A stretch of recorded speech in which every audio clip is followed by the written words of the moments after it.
All right, so it's presentation 2 for Unit 7 over the Middle East, and in this one we're looking at the history of the Middle East.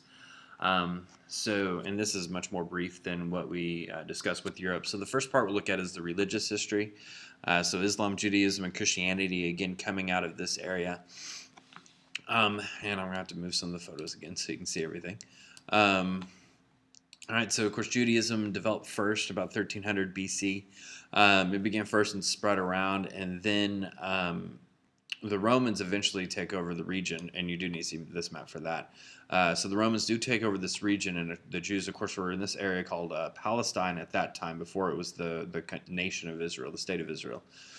But Rome takes it over, and this is where Christianity is born. So, of course, Jesus is born during this time, is crucified by the Romans.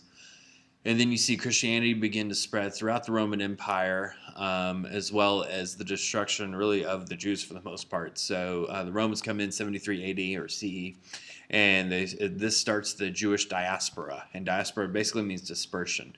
And so the Jews at that time were horribly defeated by the Romans. The Romans kill 1 million Jews, totally destroy their temple in Jerusalem, and they are dispersed from that point on, mainly throughout Europe. And so from the time of Jesus, pretty much, or just after Jesus, up through basically 1947, the Jews are scattered throughout Europe and North Africa and stuff like that, and they don't have a homeland during that time period. All right, so again, the diaspora just spreading out throughout the Roman region, and of course they're persecuted all throughout the area, the same as the Christians. And then later on, Islam developed 622 AD or CE, however you want to do it. Let me move some of these photos real quick. And of course, we've gone over this already. So you should obviously know that the teachings are based off the Prophet Muhammad, who founded Islam. We talked about the 5 pillars of Islam, which you should know: faith, prayer, alms, fasting, and pilgrimage. And then also, as I mentioned in the last presentation, that the Bedouins were really responsible for spreading the religion as far as your first converts. But then quickly they form a military, and they begin taking over and creating an Islamic state, creating an empire called the Islamic Caliphate. So they take over the Middle East, getting even over into South Asia a little bit, North Africa, and then over into Spain and Portugal. And so Islam spreads out throughout this entire region. And of course, throughout this entire region, you're going to have Christians and Jews living in the area. And generally, it says they were tolerant, but this is how they treated them. So basically, taxes went on Christians and Jews, but Muslims didn't pay a tax. So they put economic pressure on people to convert. Because if you converted, then you didn't have to pay taxes anymore. And then also, and it's not on here, but another thing they did is they didn't allow Christians or Jews to talk about their faith to anybody else, including their own kids. And so basically, this is a nice way of exterminating a religion. So instead of just rounding them all the Christians and Jews up and just slitting their throats, instead you put economic pressure on them, put social pressure on them, and if they don't pay their taxes or they start talking to other people about their faith, then you imprison them or you kill them. And eventually those religions will be gone. So either they'll move away and go somewhere else, or it'll eventually just fizzle out, or they'll convert. But so tolerant is kind of used lightly, I would say there.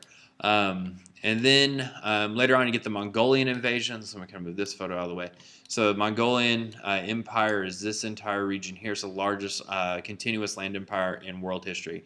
And the Mongols were culturally, they were nice, so meaning they allowed people to keep their culture. So when they took over your region, you could keep your belief systems, your culture, your language. The only thing you had to do is pay a lot of taxes to the Mongols. So because of that, Islam begins to spread throughout all of this area, because empires connect people. It connects people that normally maybe wouldn't be connected. And so Islam can begin to spread throughout East Asia, Central Asia, over into Europe as well. And then later on, the Ottoman Empire, which is this map here. Ottoman Empire takes over a lot of what was the eastern half of the Roman Empire. And over time, this is kind of whittled down. But at its height, that's how big it was. And this was a Muslim empire. So you see now Islam has gone into Spain and Portugal when it was under the Caliphate. And then with the Ottoman Empire now, southeastern Europe is going to get a lot of Islamic influence as well. And then just kind of looking at some architecture real quick in this region. There's a couple of buildings you do need to know. But this is the main one, Dome of the Rock. This is the mosque built by Muslims in Jerusalem. This is on the site where I mentioned just a little bit ago how the Romans destroyed the Jewish temple, and they still don't have their temple. And where the temple was is exactly where this mosque is.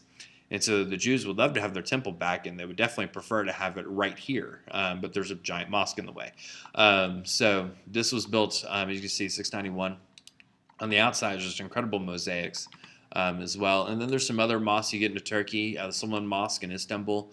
And this actually used to be a church. And this shows, again, when a different group conquers an area, when the Ottoman Empire took over, they took this, made it into a mosque, take down the crosses, built some minarets, and then you got yourself a mosque. This is another mosque here. This Mosque of Sultan Ahmed that was converted over from a church to a mosque. Now getting into modern history, and this is really the most important part. All right, so in North Africa and as well in the Middle East, the Ottoman Empire is starting to weaken and lose control.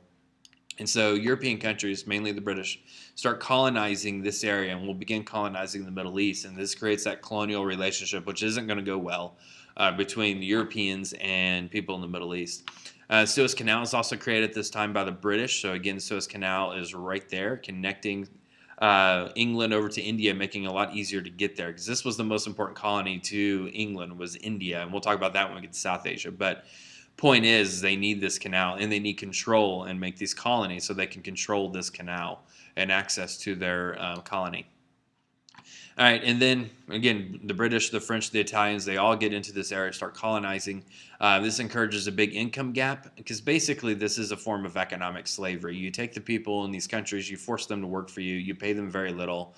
They're not going to get outside of the primary levels of economic activity. They're not going to get educated. So you force them down and you keep them down. And then there will be some elites in those countries that you do pay off, you do bribe, and they're going to get a lot of money for it. And so you don't have a middle class.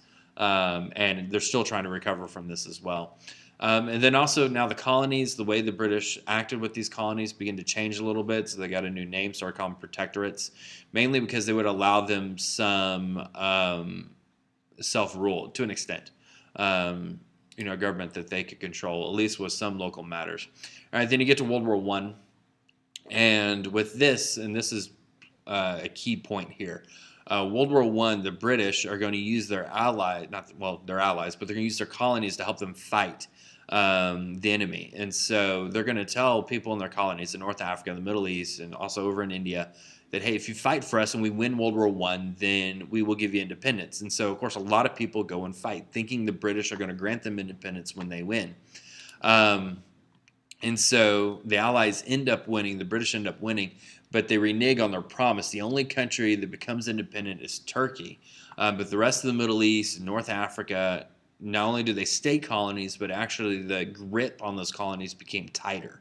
And so the people felt betrayed. And that's key to understanding this distrust between the Middle East and the West, because that's going to include the United States, because the British are an ally of the U.S., and therefore anything the British do and it goes through, then they're going to blame us too, because that means we must have supported it.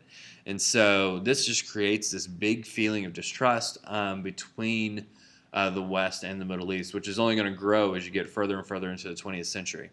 And this is just a quote from Hussein ibn Ali, the Sharif of Mecca at the time, just showing again their belief and the leaders' belief that the British were going to uphold this promise. And so again, just think of that feeling of betrayal that's going to come from this. And so in here, this is what happens in the Middle East. So Iraq goes to the British, Transjordan, so basically Jordan, goes to the British, Palestine to the British, French gets Syria and Lebanon. And again, you can see issues today. The terrorist attacks in France, not surprising, because they controlled Syria. Obviously, ISIS and other terrorist groups in that region are going to hate the French and therefore target them. And with people in Iraq, Transjordan, stuff like that, any terrorist organizations that come from this area are going to probably focus more on the British because of the control they had there in that region. So that's the roots of some of these problems that led to terrorist attacks we see today, that led to things like 9/11. And so this is just it's what's simmering below the surface, basically.